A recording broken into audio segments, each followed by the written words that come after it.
राज्यसभा सांसद और यूपी के पूर्व उप मुख्यमंत्री डॉक्टर दिनेश शर्मा ने विपक्ष पर निशाना साधते हुए कहा कि जनता विपक्षी दलों को उनकी तुष्टीकरण की राजनीति का चुन चुन कर दंड दे रही है।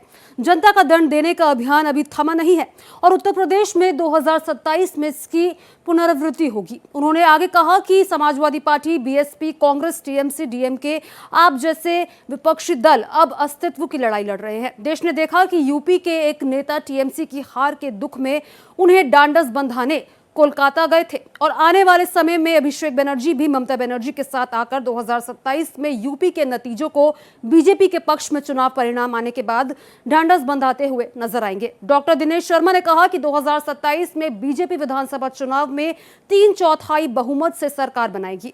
वर्तमान में चारों तरफ विकास तेजी से हो रहा है, जिसके चलते शहरों के बीच में आने जाने में समय कम लगने लगा है।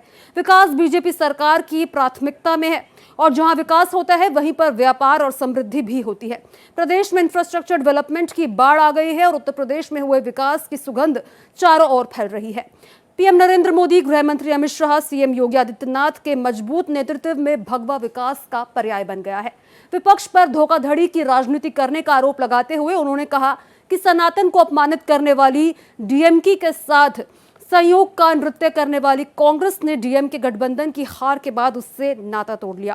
कांग्रेस किसी की सगी नहीं है और जनता ने देखा है कि कुर्सी के लिए चंद्रशेखर जी और चौधरी चरण सिंह जी को भी धोखा दे दिया था।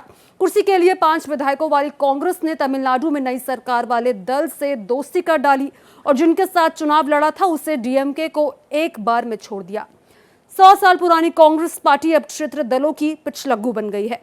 ये हार का ठीकरा ईवीएम और एसआईआर पर फोड़ रहे हैं और इनकी हालात ये है कि आने वाले समय में ये जनता को भी दोषी ठहरा सकते हैं। उन्होंने कहा कि पीएम मोदी के कार्यकाल में पिछड़ा वर्ग आयोग को संवैधानिक दर्जा देने, बाबा साहेब पंच तीर्थ को विकसित करने, गरीब सवर्णों को 10% आरक्षण देने का काम हुआ है। किसी के साथ कोई भेदभाव नहीं हुआ।